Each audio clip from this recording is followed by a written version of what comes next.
Welcome to A-Tech. Are you looking for Gmail recovery? So here is the solution. First of all, open Gmail app in your phone. Here on top right corner, tap on profile icon. Here you will see the list of Gmail IDs you already sign in. So here click on Add another account. In Setup Mail section, select Google. Here type your old Gmail ID that you want to recover. And type Next. Now it's time to enter password. If you don't know your password, tap on Try Another Way. Tap Try Another Way again.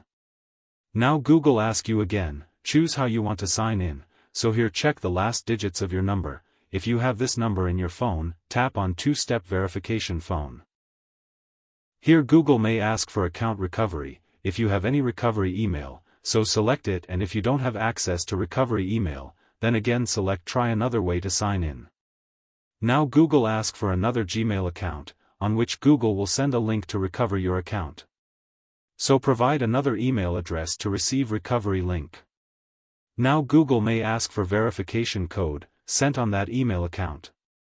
So provide that code and you will receive Gmail account recovery link on that email after 48 hours. So after receiving account recovery link, just update your password and set new one.